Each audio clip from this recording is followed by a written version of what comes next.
So guys, andito na si VP Sara. Yehey! First time ko makikita si VP Sara. Ayan. Andito na. Ayan na. VP Sara. Ayun. Pupunta naman yan dito.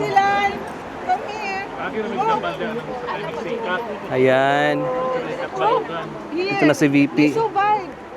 So guys, nandiyan na si VP. Ayan na, oh. Ayan na. Ayan, si VP Sara. Uy, nako. Ah, yehey! Yehey! Hi, VP! Yehey! Hi! Direta, sir. Direta magsugod niya yung Mm. Hi! Dire ang first timer. Dito na si VP Sara. Ay, kagwapa. Oy! Beautiful. Ay, VP! Kwanta guys, kaya ang mga camera taas na to guys ha. Yes! Walay dumit. Above this light. Gwapa jud oy. Vice President Elisa Duterte, welcome back to the Netherlands. Kamusta po kayo ma'am?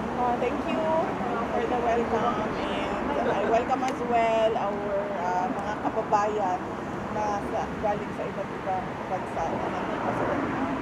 I'm okay. Walang problem. Yehey! Guy, I think a lot of people wants to know, kamusta po ang inyong ama ma'am? That's the burning question naman ay time. Okay lang naman siya. Wala po siyang problema. We had productive discussion about politics. So, ang gusto lang, naubos yung oras namin sa kakatanong niya sa estado ng politika sa Pilipinas. But it seems that notably 30 minutes early yung apat-ati na business. Ano yung development sa kasi pag-type pa man mo. 1, 2, 3, 4. Oo. Wala akong kabantay. Wala akong kabantay. Actually. Everything is okay naman po. No, hindi nga nito, no? Actually, nag-chismis man good minute here. Ito ganina. Tapos, suti na ang security na I had to go down, I had to go.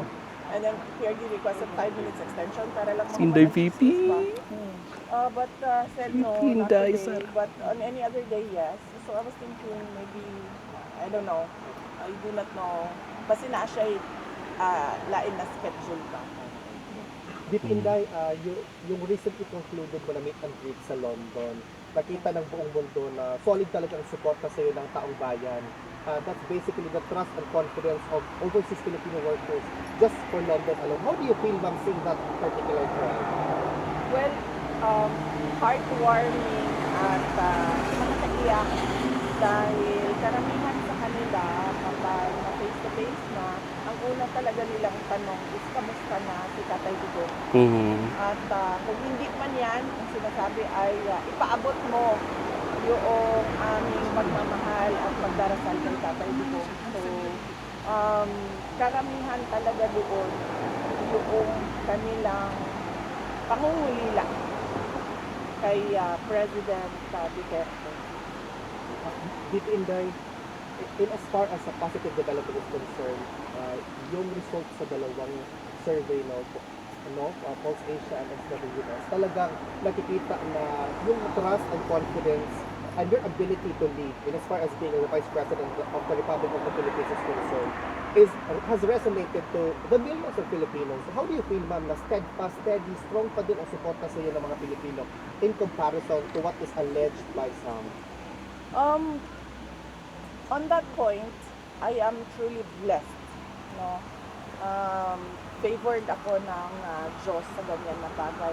Hindi ako makapag-explain sa mga surveys dahil hindi ko naman alam paano yung ginawa o sino ang nagpagawa niyan.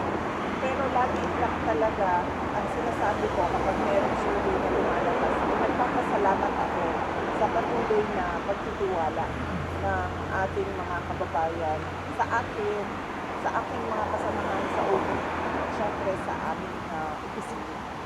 VP Inday, Madam Matter, will you able to watch or perhaps read a transcript of the State of the Nation Address to the BB?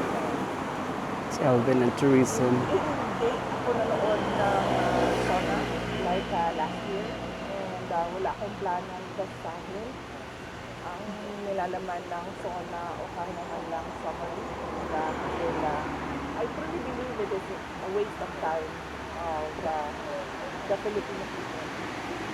VP, marami po ang nagtatanong, how do you maintain the radiant glow na talagang shiny Tinood man jud, gwapa. Beauty and wellness. Akit ko Ang dami nagtatanong, ma'am, how do you keep such a radiant glow knowing na kabilang kanan yung atake sa iyo, ma'am, may it be personal or political? Hindi ko lang alam ha, sandali lang. Gusto ko lang matanong kung hindi ba ganito ang glow ko noon, 2022? Mas nag-glow. Mas nag-glow. Mas nag-glow. Grabe. Mas nigapang MVP. Ninggamay. Lahi ang effects sa stress. But still guwapa. Yes. Makagwapa jud ang stress para kay VP Indang. Siguro nadagdagan lang yung skincare kasi nagkakaedad, di ba? Pag mahirap na pag 38 ka lang, tapos nagmumukha kang 68. Sugar body or guilty mo sa anak. Ma'am, wala akong pinapatama. Kasi meron tayong kilala na 68 pa lang pero mukha ng bangkay.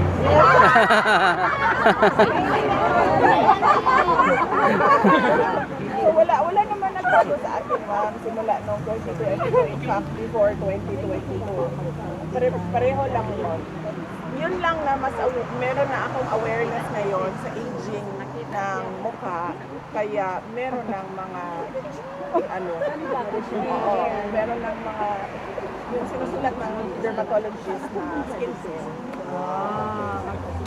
VP, meron bang gustong ipahatid si former president sa mga Pilipino?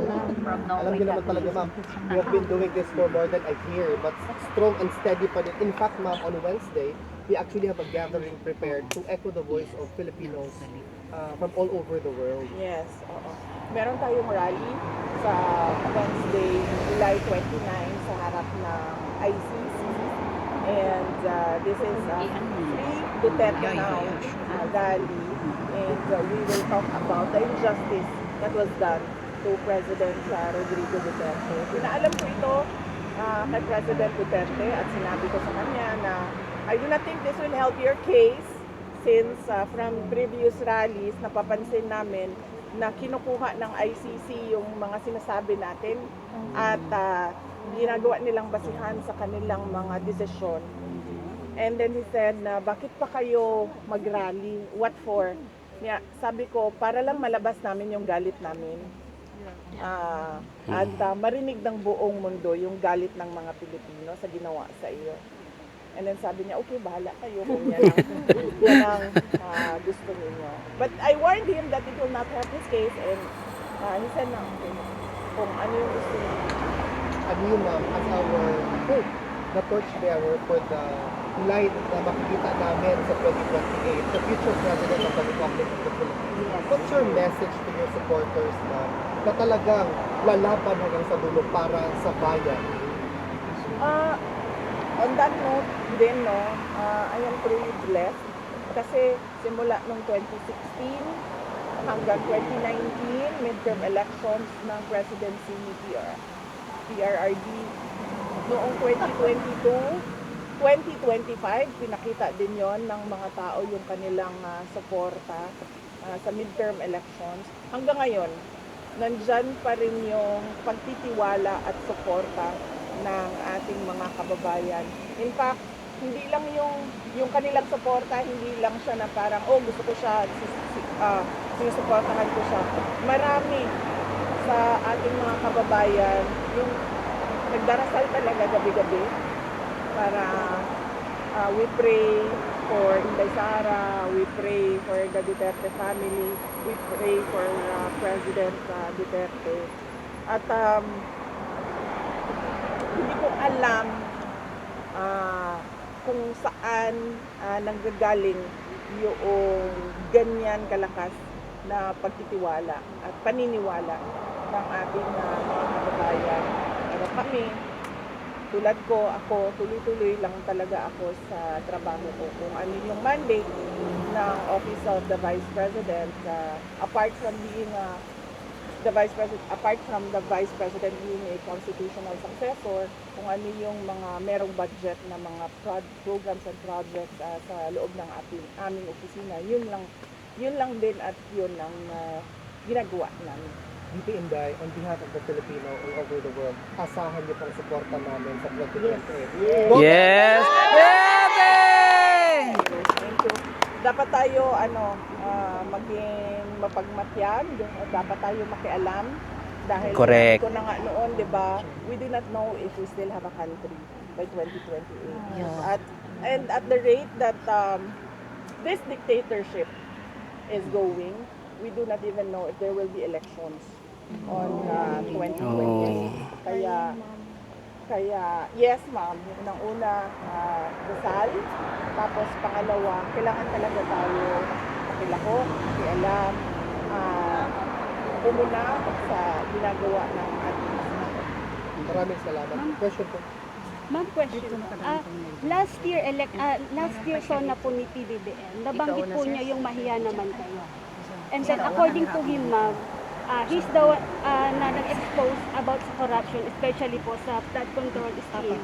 And then sabi po niya, wala daw pong administrasyon ng mga nakaraan ang may nagawa tungkol dito. Siya lang daw po ang may mga napakulong and then may na-frozen na asset. Wala naman siya napakulong sa flood control scandal eh. At saka yung sinabi niya na mahiya naman kayo, it was a PR stunt na sinali nila yung linya na yon sa speech niya na nag-backfire. Dahil ang katotohanan naman kasi talaga, ghost projects yung flood control kung hindi man substandard, unfinished or substandard projects, no? So, sinasabi niya na lang yan ngayon na parang ako yung nagsabi ng mahiya naman kayo para mailayo niya yung sarili niya doon sa flood control scandal. Unfortunately, hindi niya pwedeng gawin na ilayo niya yung sarili niya doon sa korupsyon sa flood control scandal kasi siya yung pumirma ng budget. Yan yung inuulit-ulit ko na it is doon sa pag-file ng impeachment case sa kanya. Yun yung impeachable offense doon. Nagpumirma ka ng budget na alam mo madaming insertion. Na alam mo yung NEP mo hindi na siya yung lumabas na GAA. At kahit pa man na nakikita mo na merong anomalya doon, pinirmahan mo pa rin yung budget. Kaya hindi niya pwede ilayo yung sarili niya just by saying na ako yung presidente na nagsabi na mahiya naman kayo at ako yung presidente na nagpakulong dahil wala namang nakulong eh. Walang nakulong na mga tao na tumanggap ng mga maleta na galing sa flood control scandal. And ma'am, kanina sa SONA po niya, nabanggit po niya na malapit na daw or kakasuhan na daw po si Romualdez at may mga congressman na po na parang magsiserve na po na sila ng warrant po sa mga congressman na involved po sa flood control scandal. Di ba yan din yung sinabi niya last year, bago mag-December may makukulong na. So meron bang nakulong? Wala, Bago mag-Christmas? Wala. So wag niyo na i-expect na makulong yung dating speaker o mga members ng House of Representatives. Wag niyong balik na lang tayo sa 20 pesos ang bigas. Yeah. Diba? O di, hindi, balik tayo sa akin. Sa akin na lang. Dalawa lang ang hiningi ko eh. Nung pumayag ako na tumakbo, katandem niya bilang kanyang vice president. Yung isa doon, buwan pa lang, hindi na niya sinunod. Wala pang 1 year. Isa lang yon. Related lang yon sa pakiusap ko sa kanya sa kailangan ko gawin gabi-gabi para sa aking mga anak kasi bata kayong mga anak ko. Wala siyang, hindi niya tinupad. Sige, sabihin na natin, no, personal yan eh. Pwede naman hindi to pa rin yan. Okay, fine. Doon tayo sa 20 ang bigas. Tinupad ba? Hindi. Hindi. May makukulong before Christmas. Tinupad ba? Hindi. So bakit pa kayo naniniwala at nanonood lang? Budol. Correct. Mm. VP Inday, maraming